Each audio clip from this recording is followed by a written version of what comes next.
அஸ்ஸலாமு அலைக்கும் friends, welcome to அழகான சமையலறை. இன்றைக்கி நம்ம ஒரு சில இடங்களிலே கிடைக்கக்கூடிய டீக்கடை ஸ்டைல் போண்டா இல்லை கார வடை எப்படின்னாலும் சொல்லலாம். அது எப்படி செய்கிறதுன்னு பார்க்கலாம் ஃப்ரெண்ட்ஸ். அதுக்கு நான் 1 டம்ளர் பட்டாணி பருப்பு எடுத்திருக்கேன். அதோட 3/4 டம்ளர் அளவு கடலைப்பருப்பு எடுத்திருக்கேன். இது ரெண்டையும் நல்லா கழுவிட்டு ஒரு 3 மணி நேரம் ஊற வச்சுக்கிடுவோம். எப்போவுமே பருப்பில் மசால் வடையே செய்யாமல் இந்த மாதிரி டிஃப்ரெண்ட்டாகவும் செய்யலாம் ஃப்ரெண்ட்ஸ். இதுவும் ரொம்ப நல்லாயிருக்கும், கண்டிப்பாக ட்ரை பண்ணி பாருங்கள். இப்போ 3 மணி நேரம் நல்லா ஊறிடுச்சு. இதை மிக்சர் ஜாரில் இதுக்கு தேவையான அளவு உப்பு சேர்த்து நல்லா நைஸாக அரைச்சிடுவோம். தேவைப்பட்டால் ஒரு 1/4 டம்ளர் அளவுக்கு தண்ணி ஊற்றிக்கலாம் ஃப்ரெண்ட்ஸ். ரொம்ப ஊற்றிடக்கூடாது, எண்ணெய் குடிச்சிரும். இதில் பாசிப்பருப்பு, உளுந்தம்பருப்பு, துவரம்பருப்பு 3மே சம அளவு கூட சேர்த்து செய்யலாம் ஃப்ரெண்ட்ஸ். அதுவும் ரொம்ப நல்லாயிருக்கும். நான் இன்றைக்கி இந்த மாதிரி செஞ்சு காமிக்கிறேன். இதில் 1 ஸ்பூன் அளவு சோம்பு, 1 ஸ்பூன் சீரகம், பொடியாக நறுக்கின வெங்காயம் 1, கொத்தமல்லி கொஞ்சம், புதினா கொஞ்சம், 2 பச்சை மிளகாய், கொஞ்சம் இஞ்சி எல்லாத்தையும் சேர்த்து நல்லா மிக்ஸ் பண்ணிக்கிடுவோம். இதோட கடைகளில் சோடா உப்பு சேர்ப்பாங்க ஃப்ரெண்ட்ஸ். இன்றைக்கி நான் சேர்க்காமலே நல்லா தான் இருந்துச்சு.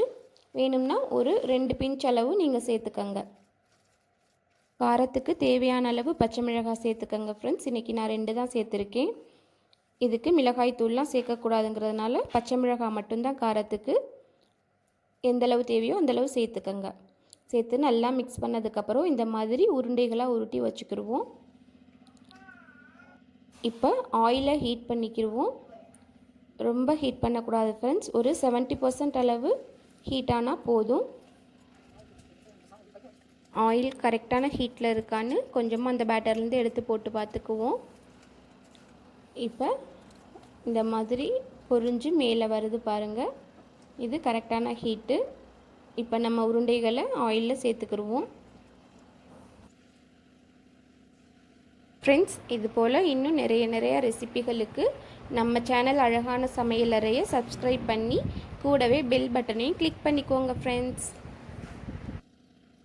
உருண்டைகளை எண்ணெயில் சேர்த்த உடனே நம்ம டிஸ்டர்ப் பண்ணக்கூடாது ஃப்ரெண்ட்ஸ். ஒரு 2 நிமிஷம் கீழே செவக்க விட்டு அதுக்கப்புறம்தான் திருப்பி விடணும், இல்லைன்னா உடஞ்சிரும். ஃப்ளேமையும் லோ டு மீடியம் ஃப்ளேமில் வச்சுக்கோங்க ஃப்ரெண்ட்ஸ். ஹையில் வச்சிடாதீங்க, வெளியில் நல்லா செவந்துடும், உள்ளே வேகாமல் போயிடும்.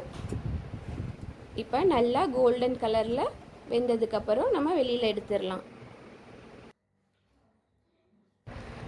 இப்போ எல்லாத்தையும் ஃப்ரை பண்ணியாச்சு ஃப்ரெண்ட்ஸ்.